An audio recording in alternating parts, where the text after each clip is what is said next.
cree que en un principio tanto el Evangelio de Lucas como este libro de los Hechos era un solo tomo, ¿sí? Era un solo libro. Fue escrito a un señor, ahí tienen su nombre, Teófilo, amado de Dios, o el que ama a Dios, Teófilo. Una persona que hay muchas teorías, muchas opiniones en cuanto a él. Lo que está bien claro es que era una persona de un alto nivel porque se le llama excelentísimo y no a cualquier persona se utiliza ese calificativo, ¿verdad? Los médicos, en muchos casos, eran esclavos de señores ricos y pudientes. Y hay una opinión, hay unos comentarios que dicen que puede ser que Lucas fuera el médico esclavo o el esclavo médico de este tal Teófilo. Es una opinión que circula por ahí. O puede ser que simplemente fuera una persona importante que Lucas conocía y al cual le quiere contar la historia del Evangelio, la historia desde el comienzo hasta que se comienza a desarrollar y extender el Evangelio por distintas partes del mundo y continentes.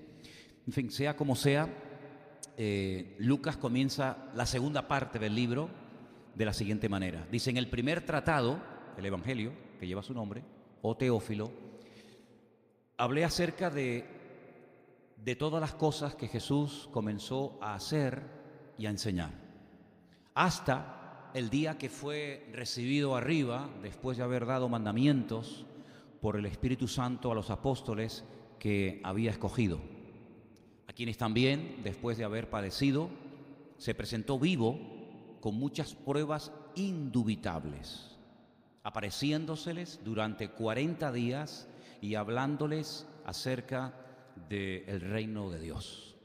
Y estando juntos, les mandó que no se fueran de Jerusalén, sino que esperasen la promesa del Padre, la cual les dijo: oísteis de mí. Y terminamos con el versículo 5, que dice: porque Juan el Bautista, ciertamente bautizó con agua, mas vosotros seréis bautizados con el Espíritu Santo dentro de no muchos días. Ahora, para hacer honor a la verdad, no tenemos, yo digo lamentablemente, el registro completo de lo que sucedió en esos 40 días desde la resurrección hasta la ascensión. Lucas nos dice que después de resucitado el Señor se aparecía de vez en cuando a sus discípulos. No es que estuvo desde por la mañana hasta por la noche permanentemente, sino que se les aparecía espontáneamente de vez en cuando a sus discípulos durante aproximadamente 40 días. Ya digo, no tenemos todas las apariciones que el Señor hizo en este tiempo, en este mes y pico. Tenemos solamente 10. Si sumamos las veces que Jesús se apareció a sus discípulos después de resucitado, tenemos más o menos unas 10 apariciones. Saben que, por ejemplo, una de ellas fue cuando estaban reunidos en una casa, pero casualmente no estaba Tomás. Después se presenta y ya está Tomás. Hay otra aparición donde se produce cuando 2 de sus discípulos o 2 de sus seguidores se alejan de Jerusalén y llegan cerca de una población llamada Emaús. En total, ya digo, hay 10 apariciones de Cristo registradas en la Biblia, en los Evangelios, después de resucitado. No contamos en estas 10 la vez que se le presentó a Saulo de Tarso, cuando dice que iba camino hacia Damasco a prender cristianos y llevarlos a Jerusalén para forzarles a renegar de esta fe o de esta creencia nueva que estaba circulando en aquellos días. Pero sí tenemos muchos testigos, personas que fueron testigos presenciales de estas apariciones. Por supuesto, los más conocidos son sus discípulos. También tenemos el testimonio de algunas mujeres que hoy en día es válido, pero que en aquellos tiempos no servía. Perdónenme, hermanas, pero en aquellos tiempos el testimonio de los esclavos y el testimonio de las mujeres no tenían ningún valor, no tenían ningún peso en ningún juicio. Es decir, si una mujer iba a testificar contra un hombre en un juicio, ese testimonio no servía. Pero la Biblia sí le da mucho valor e importancia al testimonio de mujeres como, por ejemplo, María Magdalena, que dice que lo vieron y escucharon su voz y casi lo llegaron hasta tocar, ¿verdad? Aparte de las apariciones, estas 10 apariciones, y aparte de los testigos oculares que dice que lo vieron, tenemos una prueba, tenemos una evidencia impresionante, y es el sepulcro vacío. Y cuando se celebra un juicio, las pruebas son fundamentales. De hecho, a veces no se celebra un juicio, aunque se sabe que esa persona pudo ser el asesino o pudo ser el ladrón, porque no hay suficientes pruebas. Hay indicios, pero no hay pruebas contundentes que se puedan presentar en un momento determinado ante un juez y decirle: mira, las pruebas que tenemos contra esta persona son esta. El juez las sopesa, las valora y dice: ok, vamos a juicio, porque las pruebas son lo suficientemente contundentes como para celebrar un juicio contra esta persona. Ahí está el abogado, ahí está el fiscal, etcétera, etcétera.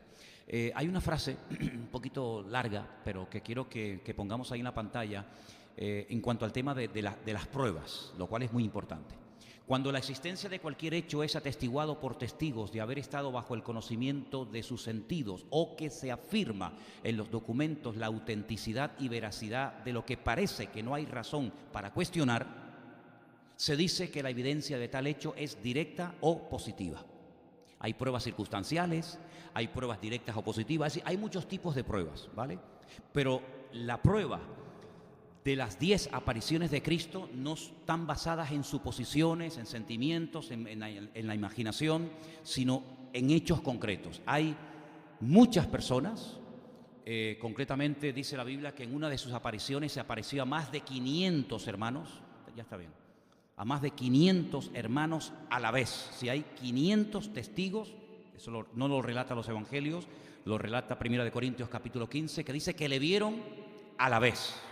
¿Vale? No eran 2 o 3 personas de madrugada ahí que no se veía muy bien, más de 500 hermanos, y Pablo dice que algunos de esos testigos oculares ya no vivían. Cuando se escribió la carta de Pablo a los Corintios, ya algunos habían muerto, dice, pero todavía algunos de esos hermanos están vivos y pueden atestiguar de que lo que estoy diciendo es verdad.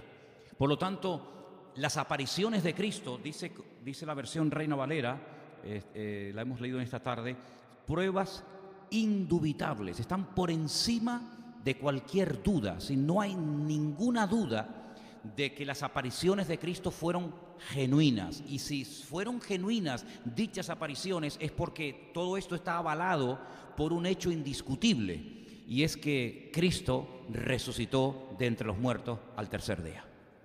Ahora, esto no es cuestión de fe, para ti, para mí sí, pero para ellos no era cuestión de fe. Si yo hubiera sido Pedro, o Santiago, o Juan, o cualquier discípulo, o tú hubieras sido María Magdalena, o cualquiera de las Marías, porque así eran algunas mujeres que se llamaban en aquella época María o Miriam, pues para ellos no era ningún problema el creer que él estaba vivo, porque es que lo habían visto, incluso dice que lo habían tocado, y incluso dice, para despejar cualquier duda, que incluso hasta comieron con él.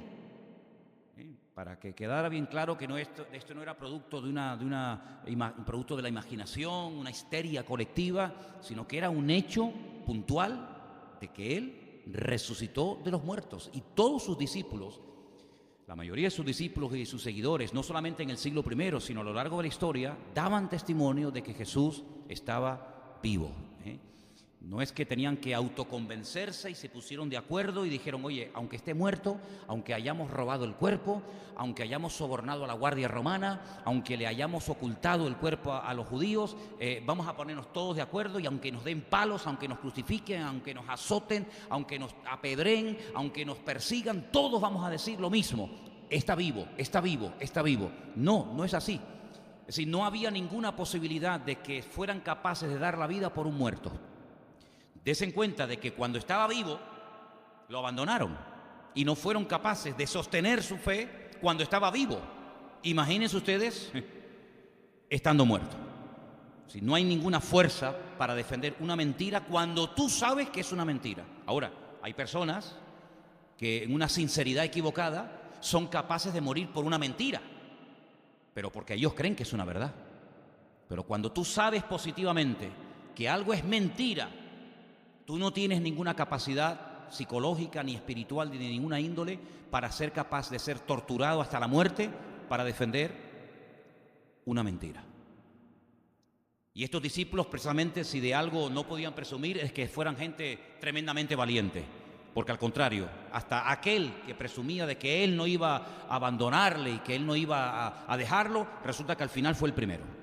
Por lo tanto, estas personas estaban plenamente convencidas de que Jesús había resucitado, que lo habían visto, habían caminado con él, y está durante 40 días, y el número 40 es muy importante, porque hay un hecho en el Antiguo Testamento que tiene que ver también con el número 40 días, y es cuando Moisés, el líder, el pastor del pueblo de Israel, sube a lo alto del monte Sinaí, y dice la Biblia que el pueblo, viendo que no viene, no sabían lo que le había pasado. Claro, ahora sabemos que estaba orando, pero el pueblo vio que se fue a la montaña y capaz que murió, capaz que se cayó y se mató, capaz que lo mató algún animal. Pues ellos estaban esperando y esperando y esperando, y casualmente a los 40 días dijeron: oye, mira, este hombre no aparece. Este era como algunos cristianos que sabes que tienen que venir, pero no sabes cuándo, ¿no? Pues vamos a hacer un becerro de oro y vamos a proclamar lo que es nuestro Dios, y nos vamos a Egipto de vuelta, que al fin y al cabo pues es lo que conocemos, porque eso de la tierra prometida, pues sí, es algo que no sabemos ni dónde está ni cómo es. Es decir, fueron incapaces de permanecer unidos durante 40 días esperando a Moisés, y al final todos saben que Moisés apareció con las tablas de la ley, y en fin, ocurrió algo tremendo que marcó sin lugar a dudas un antes y un después en la historia de aquel pueblo, porque, hombre, terminar adorando a un becerro de oro después de lo que habían visto y aprendido de parte del Señor fue algo realmente tremendo, ¿no? Así que el Señor está 40 días, no permanentemente, sino que desaparece por aquí y por allá, para que en esos 40 días reflexionen y lleguen todos a la conclusión, como así fue, de que Él verdaderamente había resucitado y de que aquello no era producto de una histeria, ni de una imaginación, ni mucho menos. Fueron también los mismos días que Jesús pasó en el desierto. Tuvo tiempo más que suficiente para decir: yo esto no lo aguanto. Yo 3 semanas sin comer, y esto es una prueba terrible, aquí me estoy muriendo, y abandono. Sí, esos 40 días que tuvo que estar Cristo en el desierto ayunando, preparándose para comenzar su ministerio, esos 40 días que no fue capaz el pueblo de Israel de esperar a Moisés fielmente, preparándose para recibir la Torá, pues esos 40 días les sirvió a estos discípulos para llegar a la firme convicción y certeza de que el Señor Jesucristo había resucitado. Y Lucas dice que las veces que Él se apareció, que tenemos, como dije al principio, 10 nada más de sus apariciones, son pruebas a base de toda duda, ¿sí? Son señales contundentes que avalan la realidad de los hechos, y es que Cristo verdaderamente había resucitado de la tumba y vive por los siglos de los siglos. Amén. ¿Cuánto lo creen? Gloria a Dios. Ahora bien, ¿qué pasó durante esos 40 días? Porque ya no hubieron más milagros, por lo menos la Biblia no lo registra. No hubieron más milagros, ya no hubieron esas predicaciones multitudinarias, ¿verdad?, donde se reunían centenares, miles de personas, sino que ya es algo más privado, ¿no? Un contacto más personal con sus discípulos. Pero hay un dato aquí muy significativo que hemos leído en esta noche. Dice que se les apareció durante 40 días con pruebas indubitables, hablándoles acerca del reino de Dios. Fijaros que en el versículo 6, versículo que también se leyó esta tarde, le preguntan: Señor, ¿tú restaurarás el reino a Israel? Aquí hay 2 veces la palabra malhut, la palabra reino, pero el Señor habla acerca del reino de Dios. A veces la palabra Dios se sustituye por la palabra cielos, el reino de los cielos o el reino de Dios es lo mismo, pero la pregunta que le hacen a Él minutos antes de la ascensión es si va a restaurar el reino a Israel. Si estamos hablando de 2 reinos totalmente diferentes, de 2 conceptos completamente distintos. Ahora, la palabra o la expresión el reino de Dios o el reino de los cielos en el libro de los Hechos aparece en 6 ocasiones. En el Evangelio de Lucas en 33 ocasiones. En el Evangelio, por ejemplo, de Marcos en 15 ocasiones. Y así podríamos ir por cada uno de los evangelios y muchos libros del Nuevo Testamento donde encontramos este concepto nuevo, el reino de los cielos o el reino de Dios, ¿verdad? Venga tu reino, decía el Señor Jesucristo en una de las frases del famoso Padre Nuestro, aquella oración modelo que les enseña a sus discípulos. Ahora, tenemos que partir de la base de que el reino de Dios es como sinónimo de decir el gobierno de Dios, ¿vale? El gobierno de Dios. Cuando Dios creó al hombre en el principio y tenía una relación directa y permanente con él, el hombre no necesitaba ningún tipo, digamos, de normas, aunque tenía unas poquitas y fue incapaz de cumplirlas, pero el hombre estaba bajo el reino, bajo el paraguas, bajo el gobierno de su creador. Esto no fue siempre así. Llegó el momento cuando el hombre desobedece, porque el hombre fue creado con la capacidad de desobedecer, porque si no sería un robot, sería como amor a la fuerza, ¿no? El hombre fue creado con ese libre albedrío que utilizó, lamentablemente para lo malo, se rebela contra su creador, es como el ordenador, el robot rebelándose contra su creador. Hoy en día se está hablando ya de robots y de máquinas para matar, increíble. Pero Dios creó al hombre con la capacidad de rebelarse contra su creador si éste lo quisiera hacer, cosa que vemos que hizo. Automáticamente sale del reino, automáticamente sale de esa cobertura de Dios y el hombre queda expuesto a una serie de consecuencias terribles a corto y a largo plazo. Él se da cuenta, por ejemplo, que aquellos animales con los cuales antes podía jugar, ahora se le vuelven sus enemigos. Él se da cuenta de que comienza a sudar, a perder humedad, a secarse. La mujer se da cuenta de que comienza a menstruar y cuando llega el momento de la luz siente unos dolores tremendos. Hablo de la teoría, lógicamente. Se da cuenta de que aquella tierra fértil y preciosa comienzan a salir una serie de hierbas, de malas hierbas, que antes no salían. Se da cuenta de que ya Dios no viene todos los días a tener comunión y a hablar con él, sino que como que Dios se ha ido y ahora ya hay otro sistema, otra forma de comunión con Dios y es a través de sacrificios de animales. Y bueno, experimenta dolor, cansancio, sueño y finalmente muerte, que es algo terrible, ¿no?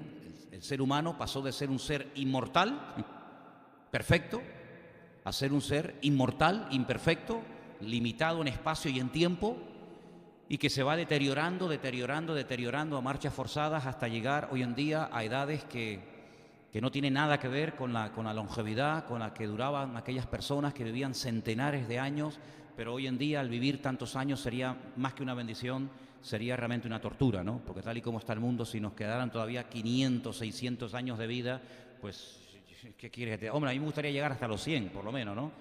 Pero ya hasta los 500, pues ¿qué quieres que te diga? Pues no, ¿no? Entonces vemos que ese gobierno sobre el cual, o bajo el cual estaba el hombre, se pierde y el hombre queda como un barco a la deriva, sin timón, yendo de un lugar a otro. Ahora es la Torre de Babel, ¿verdad? Mañana es la lujuria, pasado es no sé qué, mañana es la idolatría, hasta que al final, después de muchos siglos y de muchas vueltas y andaduras, el rey, el creador del universo, decide pues venir en persona a arreglar lo que el hombre había roto. Y decide mandar a su hijo, decide mandar a su amado hijo, a su unigénito hijo, para que venga a este mundo y haga una obra de restauración de adentro hacia afuera del ser humano. Es curioso que esa obra de restauración no conlleva el hecho de que la tierra vuelve a su origen en el sentido de que ya la tierra se vuelve otra vez tremendamente fértil y deja de ser improductiva o tener un montón de malas hierbas, sino que la tierra sigue exactamente igual, bajo maldición, ¿verdad? Satanás no queda totalmente eliminado, sino que dice que está suelto como una especie de preso en régimen de libertad condicional, ¿verdad? Por un tiempo. Los animales siguen causando estragos y problemas a los seres humanos y pues bueno, el hecho de que seas cristiano no significa de que ahora vas a ir a África a pasear entre leones o pumas o panteras y no te va a pasar nada, sino que es una restauración más bien de tipo espiritual, ¿vale?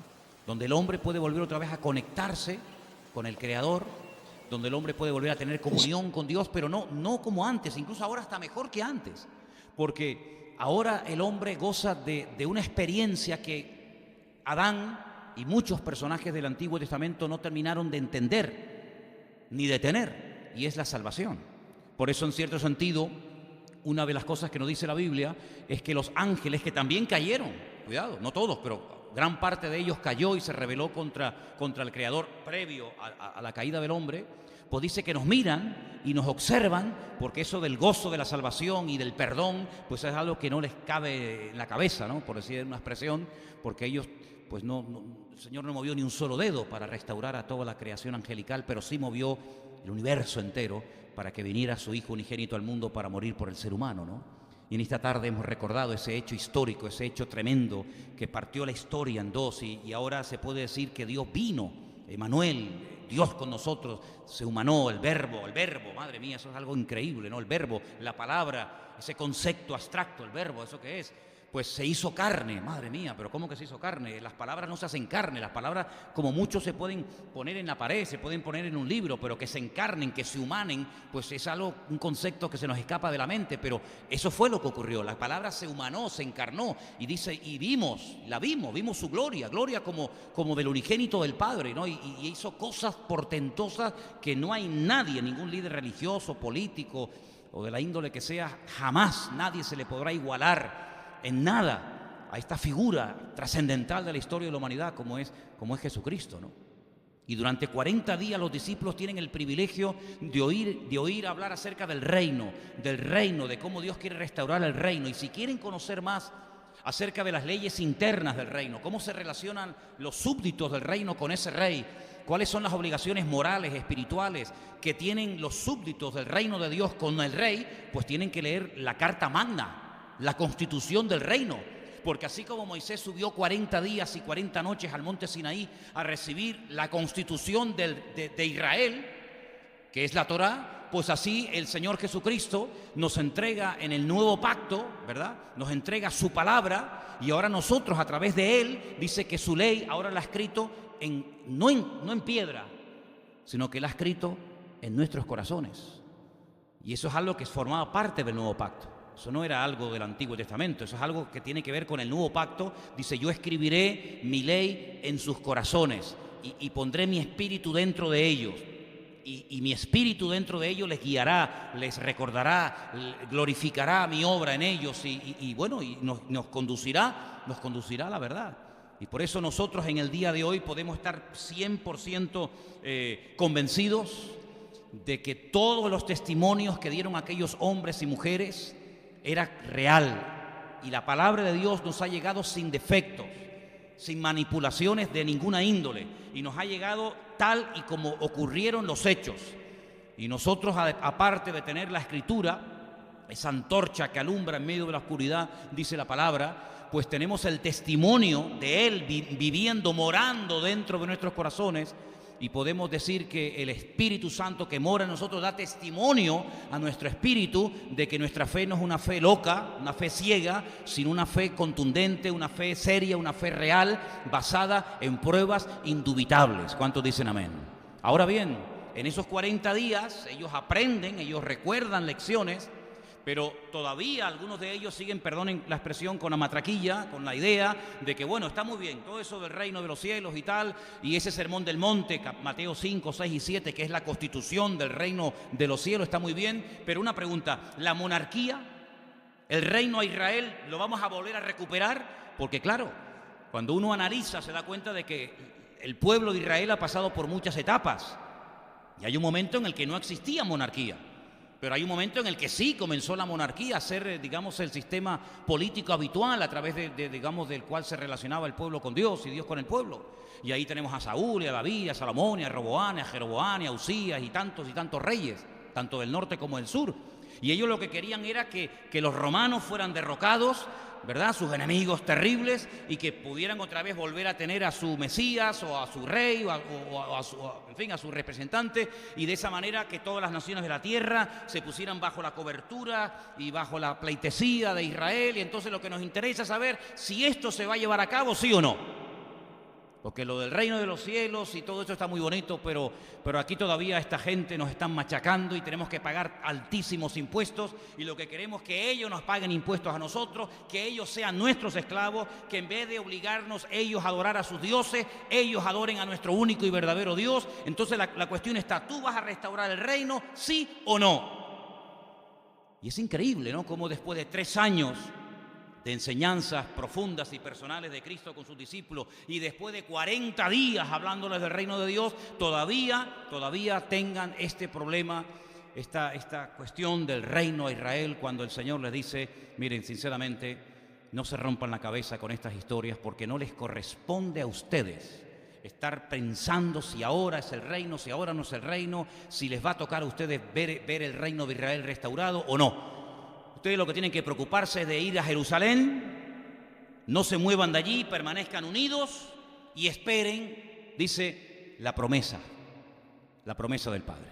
Y cuando ustedes reciban en carne propia esa promesa, ¿y esa promesa dónde la hizo Dios?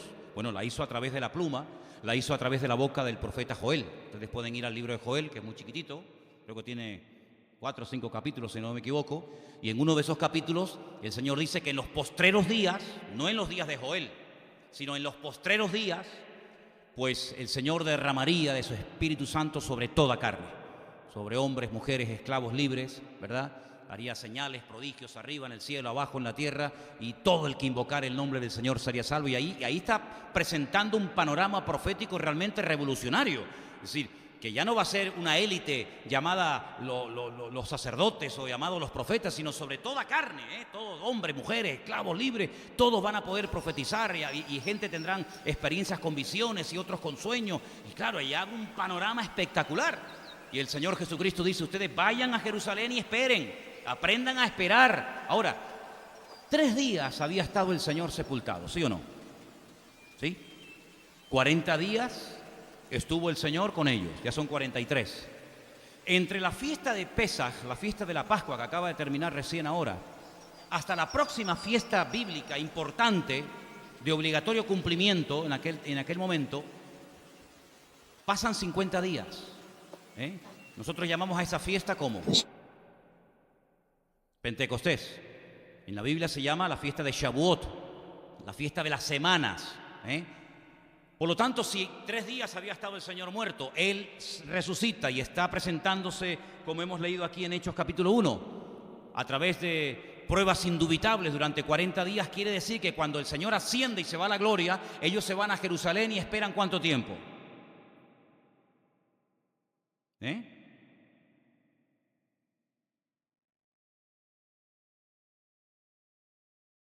Vamos a ver, sumamos otra vez, se perdieron por el camino. 50 días hay entre Pesaj y Shavuot, entre Pascua y Pentecostés, 3 días muertos, 40 días presentándose con pruebas indubitables, se van a Jerusalén y esperan. ¿Cuánto tiempo hay hasta 50? 7 días, estuvieron esperando 7 días. 7 días estuvieron esperando, 7 días. ¿Y cuál es el último día de la semana? El domingo, ¿sí? Pensaba que el domingo era el primero. El último día es el séptimo. ¿Y cómo se llama el séptimo? Ok, estuvieron esperando. Si Primera de Corintios, síganme este dato que les voy a dar. Si Primera de Corintios capítulo 15 dice que en esas pruebas indubitables que se llevaron a cabo durante el periodo de 40 días, del cual estamos hablando esta noche, 500 hermanos llegaron a verle en el mismo momento, en tiempo real, 500 hermanos. Curiosamente, cuando usted sigue el relato del libro de los Hechos, usted va a encontrar que Lucas, que es un autor muy detallista, que cuenta y relata cosas que a veces se le pasan desapercibidas, digo entre comillas, a otros autores de la Biblia, es curioso que él dice que cuando llegó el día de Pentecostés, que estaban todos unánimes juntos, ¿se acuerdan? Cuando llegó el día de Pentecostés estaban todos unánimes juntos, ¿verdad? Pues él dice que previamente, y menciona el nombre de algunas de las personas que estaban allí, incluida su madre, incluida María, él dice que había 120 personas. Y esto es muy significativo que lo diga, porque Primera de Corintios capítulo 15 dice que 500 hermanos le vieron a la vez, es decir, que después de tanto sufrimiento y de tanto ministerio quedó un grupo, quedó un remanente fiel de 500 personas, seguramente habría más, pero bueno, digamos testigos oculares de su ascensión, 500 hermanos. Y cuando llega el día de Pentecostés, una semana, 7 días después de su ascensión, dice que habían quedado en el aposento alto 120. Y esto es muy importante, porque quiere decir que tan solo una semana el grupo pasó de 500 a 120. En una semana se perdieron 380 miembros de ese colectivo, de ese grupo. Llámalo discípulos, seguidores de Cristo, mesiánicos, ponle el adjetivo que más te guste. 380 se perdieron por el camino. Solamente permanecieron juntos, unánimes, en oración, sin salir de aquellas paredes, de aquella habitación, en Jerusalén, 120 personas. ¿Dónde estaban las 380? Bueno, si consigues a alguien que te lo dice, llámame, porque yo todavía no sé dónde estaba. Lo que está bien claro es que la Biblia dice que los que permanecieron fieles fueron 120. Y es que la Biblia le da mucha importancia a la constancia y a la perseverancia en las cosas del Señor. No hay un versículo por ahí que hemos mencionado muchas veces: hermanos míos, estad firmes y constantes, ¿no?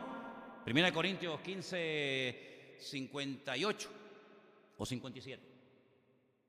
Mira a ver. Así que hermanos míos, 58.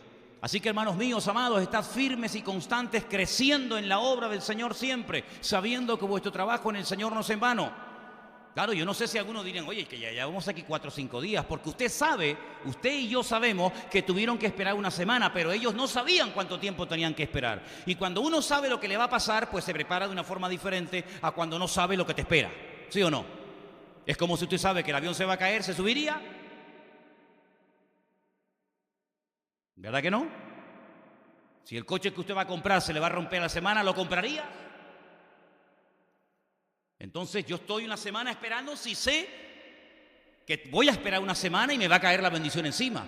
Pero es que ellos, cuando entraron en aquel aposento, cuando entraron en aquella casa, con la orden de permanecer unidos, unánimes y esperar, el Señor no les dijo, bueno, esperen más o menos como una semana. Ah, bueno, no pasa nada. Ya me organizo mi tiempo, mi trabajo, para yo esa semana tomármela libre y no ocuparme de ninguna cuestión. Ellos no sabían cuánto tiempo tenían que esperar. Y probablemente algunos de los 380 se cansaron y dijeron, oye, pero esto aquí no pasa nada, tú. Esto es una pasada, que llevamos ya días y días y días y orando y aquí no pasa nada. Yo tengo muchas cosas que hacer. Yo tengo un examen mañana que presentar, tú. Yo hoy no me he preparado y tengo que presentar un trabajo y me está esperando mi familia y me está esperando mi mujer o he quedado con un amigo o yo qué sé cuántas excusas puede presentar una persona.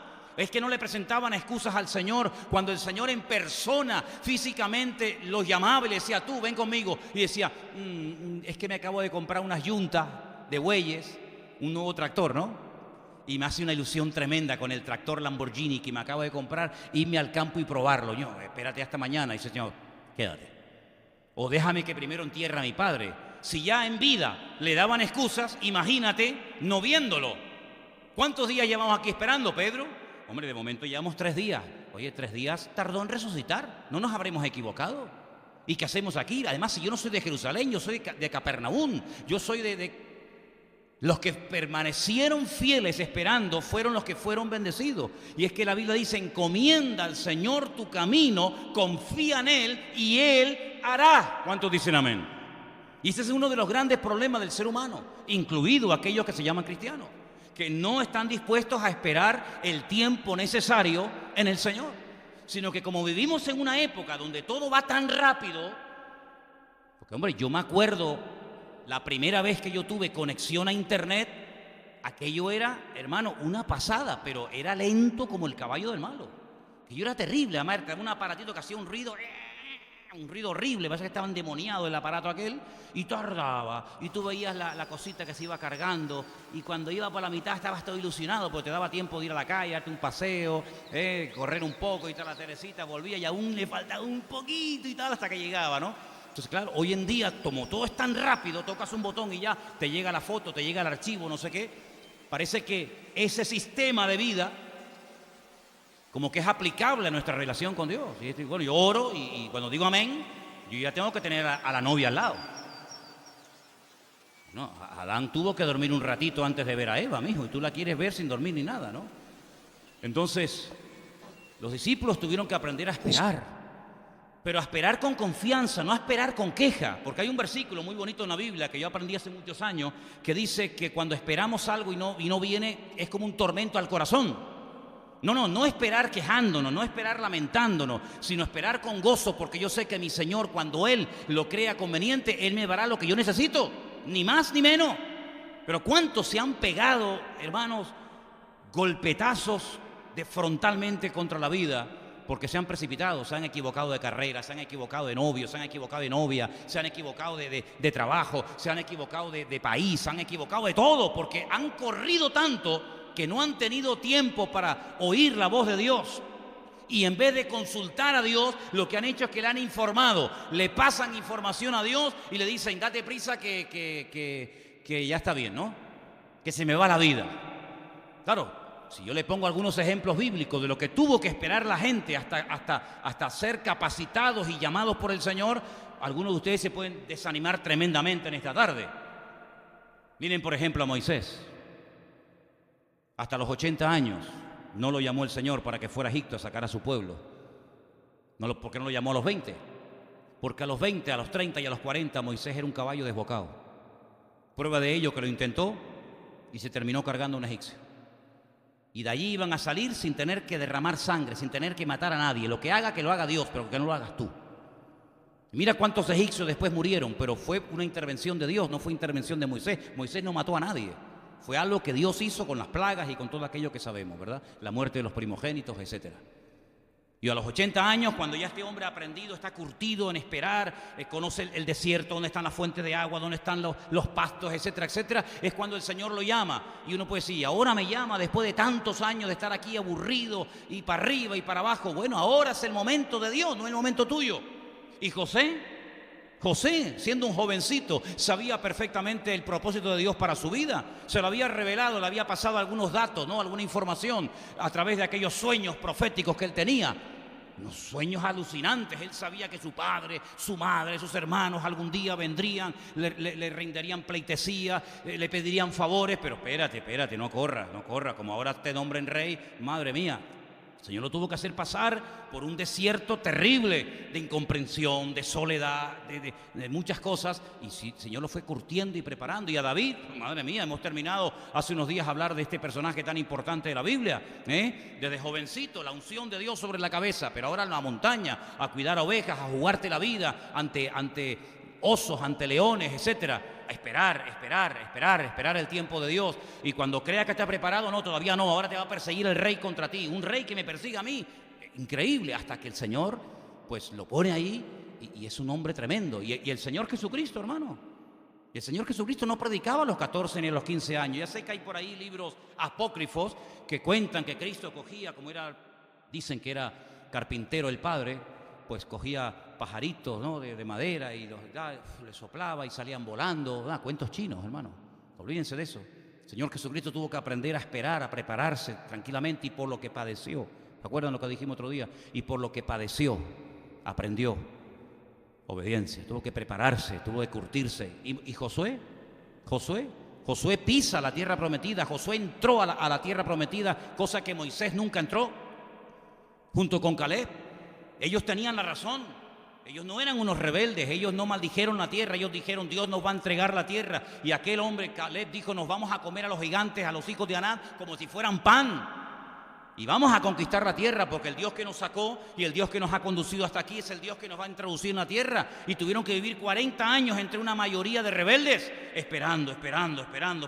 Primero, esperar la muerte de Moisés. Segundo, esperar la muerte de toda aquella generación. Y ya cuando son ancianos, por fin logran entrar a la tierra prometida, ¿verdad? No se quejaron en 40 años, porque ellos sabían perfectamente que la queja mata la fe, que la queja es el cáncer del espíritu, que la fe enferma a las personas que tienen esa actitud negativa en su vida. Y ellos aprendieron a esperar en el Señor, como tú y yo tenemos que aprender hoy en día, en esta era de rapidez, ¿verdad? A comenzar a aprender a esperar en Dios. Y si tú crees que lo puedes hacer mejor que Dios, inténtalo, a ver qué tal te sale. Y vas a ver que al final vas a decir, metí la pata. Así que, amados hermanos, la famosa enseñanza o moraleja del ratón, del conejo y de la tortuga, ¿no? Al final, ¿quién llegó a la meta? ¿El que corrió mucho y se cansó por el camino, o el que fue perseverante y un día y otro día y siguió despacito, sin prisa, sin carrera, pero al final la tortuga llegó? Cuando al principio le decían, ¿a dónde va a llegar esta? Y el conejo, ¡wow!, esas carreras, al final el conejo no llegó, se cansó y se quedó tirado por el camino, ¿verdad? Así que Dios nos ha llamado, hermanos, a confiar en Dios. Una de las mayores responsabilidades que tenemos todos como creyentes es aprender a confiar en Dios. Y Dios se va a ir revelando paulatina y poco a poco a tu vida a través de distintas experiencias, algunas tal vez amargas o incomprensibles, pero a través de todas y cada una de ellas, el Señor va a ir preparándonos para la siguiente etapa. ¿Cuántas veces paró Israel por el desierto? Es interesantísimo ver que hasta los nombres de los lugares donde paraban están registrados en la Biblia, porque en cada lugar aprendían algo. Era aquella nube, ¿verdad?, milagrosa, la que guiaba al pueblo de día y de noche, la que le protegía de las inclemencias del frío y del calor en el desierto. Y había momentos en los que la nube, la presencia del Señor, los llevaba a un lugar que era un espectáculo estar allí, un lugar de aguas, un lugar precioso, de fuentes de agua, cascadas, donde los niños podían jugar, bañarse, casi hacen allí un parque temático y se quedan allí a vivir durante toda la vida, ¿no? Palmeras, 70 fuentes de agua, vamos a quedarnos aquí, esto es una gozada, no vive nadie, nadie lo ha descubierto. Y el Señor decía, vámonos, y todo el mundo tenía que comenzar a recoger el campamento, y ahora los llevo a otro sitio donde no había ni una gota de agua. Y uno decía, ¿pero esto qué es? Tenía que haber sido al revés, primeramente llevarnos al sitio seco y después llevarnos al sitio de agua, y el Señor lo ha hecho al revés, primero nos lleva a la abundancia de agua y después nos lleva a la escasez. Pero tienen que aprender a gozarse en todo y por todo, porque el Señor que les llevó a donde había mucha agua es el mismo Dios que los llevó a donde hay poca agua, para que aprendan a confiar no en lo que tienen, sino que aprendan a confiar en el Dios que es vuestro pastor y que les guía durante la noche y el día. ¿Cuántos dicen amén? Y por eso, amados hermanos, en este libro de los Hechos, que es un libro muy bonito, un libro precioso, que sería lindísimo que ustedes comenzaran a leer día tras día, ustedes van a descubrir cómo los discípulos se enfrentan ante retos, ante desafíos que nunca habían tenido. Tienen ahora que elegir personas, tienen ahora que administrar dinero, tienen que ahora que administrar el tiempo libre, tienen que atender problemas que surgen dentro y fuera de la iglesia, tienen que saber tratar con los judíos, con los romanos, con los fariseos, con los escribas, con los murmuradores, con los falsos creyentes, con los falsos profetas, y tienen que entrar en una etapa, ¿verdad?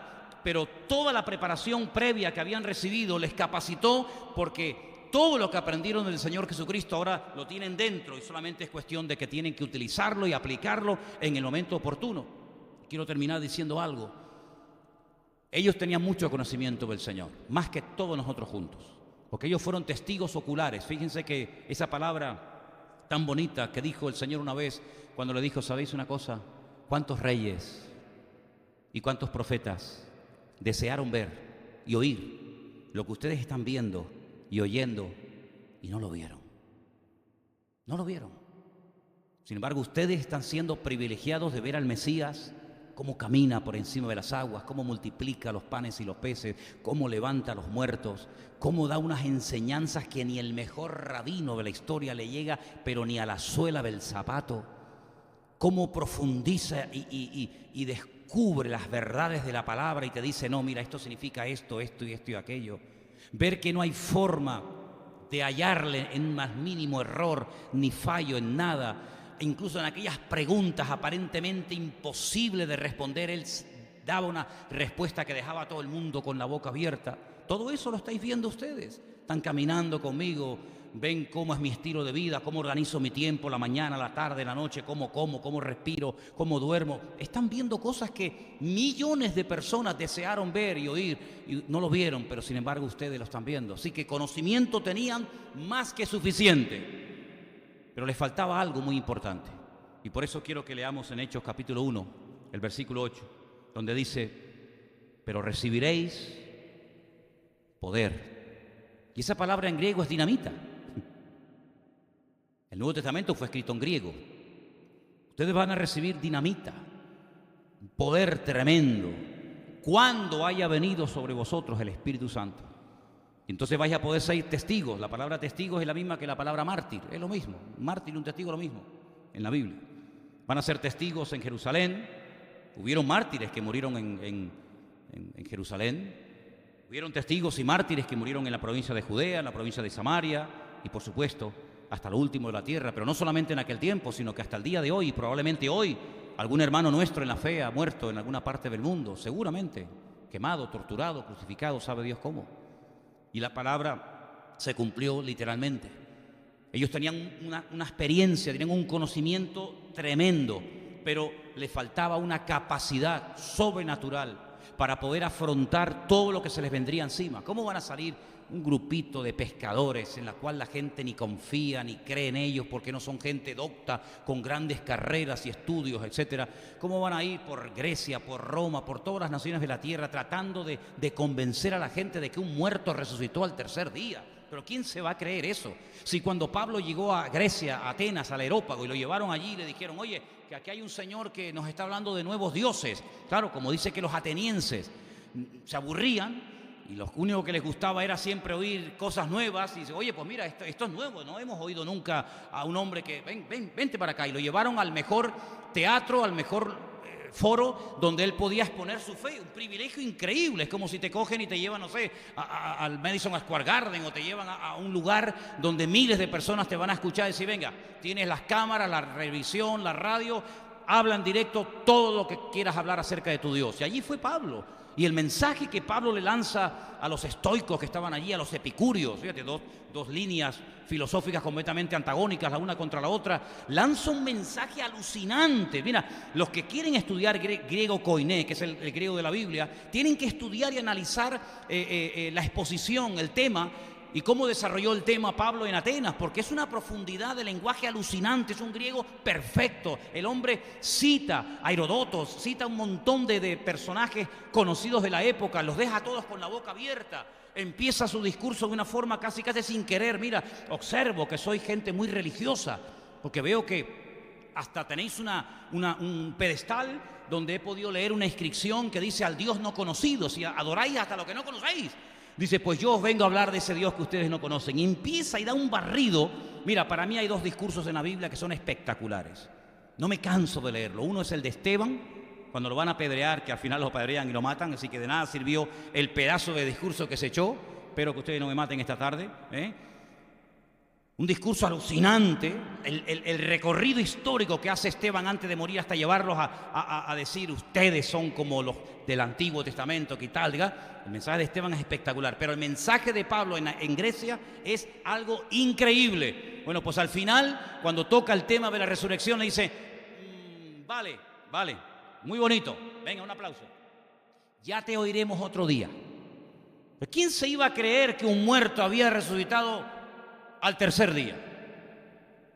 ¿Cómo se van a tragar semejante historia los cultos de Grecia, los poderes fácticos de la época, los políticos de Roma? Es imposible, si humanamente hablando es imposible. Tú puedes decir, mira, yo estaba enfermo y ahora estoy sano. Bueno, vale, hasta ahí llego. O mira, no sé, yo tenía problemas en el matrimonio y gracias a Dios nos hemos unido, nos hemos reconciliado y nos hemos perdonado. Bueno, está bien. O mira, yo tenía un hijo rebelde y esto y aquello, y oré y le pedí al Señor y el Señor me trajo a mi hijo y dejó la droga y cambió de vida. Amén, vale, hasta ahí llegamos. Porque ya en aquella época había gente que se sanaba, y dice que había unos que se llamaban un tal Exeba, que eran exorcistas ambulantes, que por dinero le echaban los demonios a la gente. En fin, la gente tenía sus creencias espirituales y religiosas, y había gurús y había curanderos, siempre los ha habido y los habrá. Pero nunca nadie se había atrevido a ir por el mundo entero, por todo el norte de África, por todos los continentes de la tierra, por toda Europa, en Roma.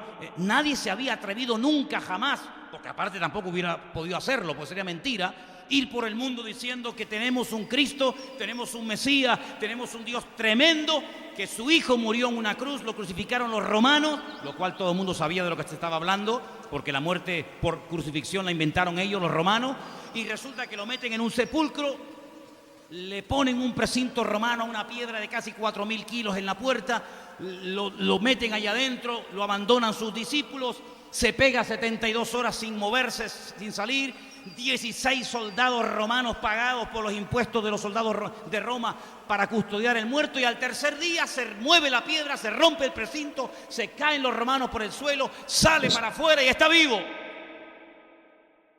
¿Quién se va a creer eso? Ustedes están locos. ¿Quién se va a creer?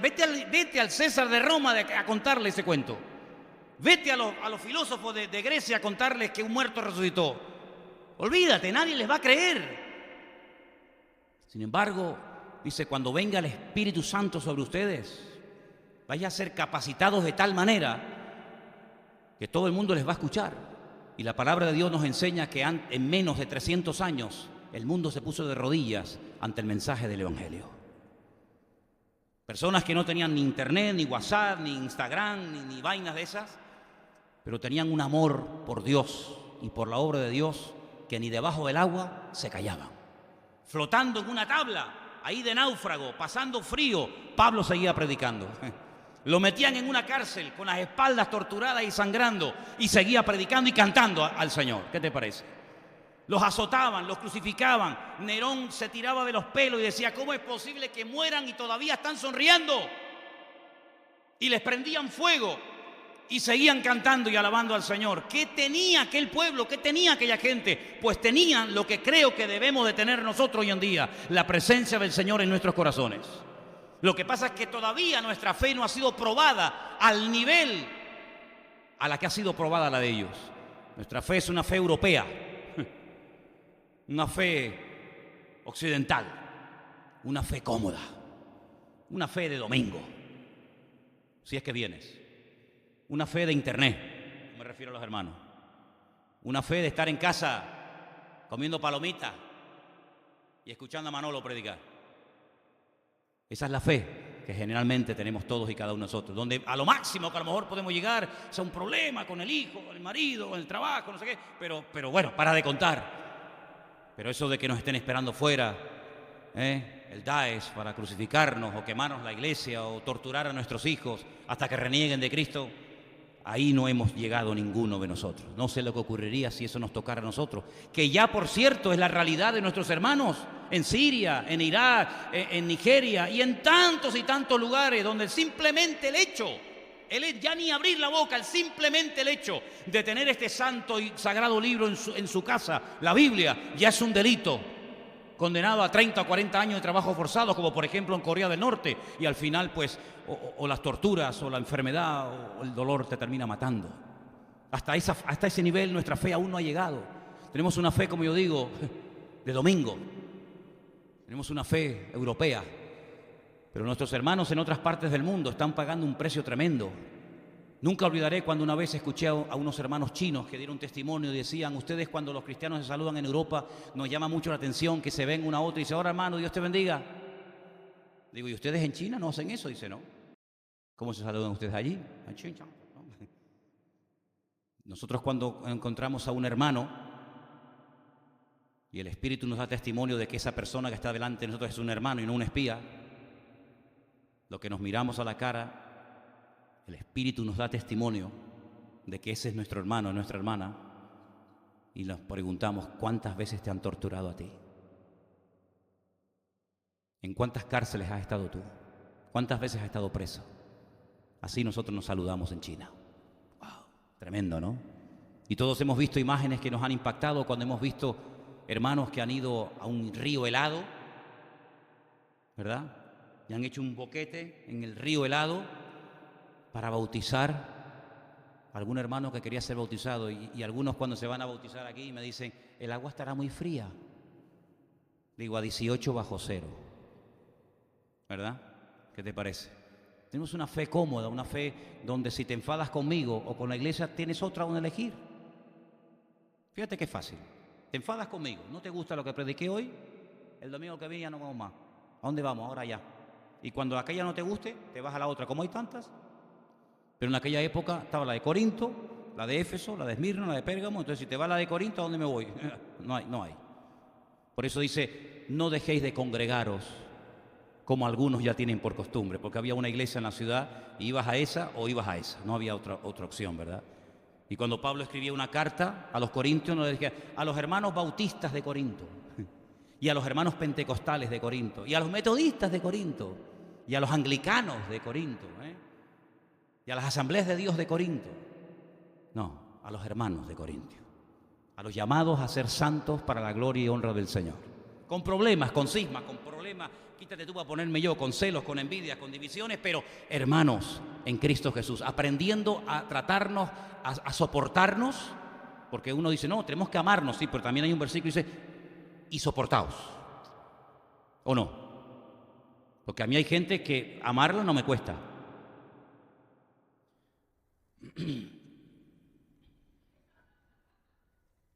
Pero ustedes me entienden, ¿no? Me imagino que a ti te pasará lo mismo. No, a este no tengo problema. Pues, Manolo. Bueno, todos somos así, mijo. ¿Qué quieres te diga? Pero esto es un taller. Esto es un taller donde venimos a aprender los unos de los otros. Y a veces mis defectos, quien mejor los ve eres tú. No los veo yo. Es como cuando yo me casé, yo pensé que era perfecto. Cuando me casé me di cuenta de que no tenía nada de perfecto. Pero la persona que pone Dios a tu lado, ¿quién va a ser? La persona que te va a decir, oye, esto y aquello, ¿para qué? Para ayudarte. Es que me está humillando, es que a lo mejor necesitas que te humillen. A lo mejor necesitas que te bajen un poquito los humos. O a lo mejor necesitas un poquito de estímulo, yo qué sé. Pero el Señor va a poner a tu lado a la persona idónea para que crezcamos, porque nos necesitamos los unos a los otros. ¿Cuántos dicen amén? Quiero ya terminar orando. Cierra tus ojos ahí donde estás. Y recuerda esto, la fe nuestra no es una fe estúpida, no es una fe ciega. No, la fe no tiene de ciega nada. Pruebas indubitables. El juez dice, si no me traes pruebas, no vengas. No, pero es que yo creo que él fue. ¿Tienes pruebas? No, de momento no, pues entonces no me moleste. Cuando tengas pruebas de que él mató, cuando tengas pruebas de que él violó, cuando tengas pruebas vienes. Mientras tanto son rumores, indicios, pero no hay pruebas. El cristianismo no son rumores, ni suposiciones, ni mitos, ni vaina. El evangelio es pruebas indubitables. La Biblia está prueba de bombas. La Biblia es un libro matemáticamente perfecto. La Biblia, antes de que tú te metas con ella, hay millones que ya lo intentaron y trataron de conseguir el desprestigio universal de la Biblia y no han podido. No hay ningún libro en el mundo, ninguno, que sea capaz una persona de leerlo durante 30, 40, 50 años de su vida, todos los días, por la mañana, por la tarde y por la noche, y siempre te hablará y siempre descubrirás algo nuevo. No porque te lo propongas, sino porque a veces hasta sin querer, leyendo la Biblia te habla. Y ese pasaje lo he leído ya 1000 veces. Pero es que es un libro vivo. No hay ningún libro vivo, ninguno. Pero la palabra de Dios es un libro perfecto. Imagínate, si la palabra de Dios es perfecta, imagínate el Dios de la palabra. Imagínate el Dios que la inspiró, más perfecto todavía. La Biblia simplemente es un botón de muestra de la perfección del Dios que tienes. Un Dios perfecto en tiempo, un Dios perfecto en todo. Un Dios que te da, un Dios que sabe cuándo darte, un Dios que sabe cuándo abrirte esa puerta y cuándo cerrártela. Él sabe todo porque Él es perfecto. Fíate de Dios, déjate guiar, déjate pastorear por Él. Y vas a ver cómo el Señor te va a sorprender. Y vas a tener tus propias pruebas indubitables de que tu fe no es una fe estúpida, es una fe basada en hechos concretos, demostrables, todos y cada uno de ellos. Así que, queridos hermanos, dele gracias a Dios por el Dios tan perfecto y maravilloso que tiene. Aleluya. Dele gracias a Él, porque gracias a esa fe que Él ha depositado en nuestros corazones, nosotros podemos hoy aquí gozarnos y disfrutar de un tiempo especial en su presencia. Y suponiendo, por seguir de alguna manera un poquito la cronología, si hace 2 domingos, no es que fuera exactamente así, pero bueno, por seguir una especie de plan, ¿no? Si cronológicamente hace 2 domingos hablábamos acerca de la resurrección, quiere decir que todavía faltaría muchos días hasta llegar el día de la ascensión. Si fuéramos discípulos de Cristo en aquella época, estaríamos en esos primeros 15 días de esas apariciones, de esas pruebas indubitables hasta llegar el día de la ascensión y de la fiesta de Shavuot. Así que estamos en un proceso de aprendizaje, pero la bendición de Dios está preparada para todos y cada uno de nosotros y somos fieles hasta la muerte. ¿Cuántos dicen amén? Póngase de pie conmigo en esta noche. Gracias, Señor Jesús.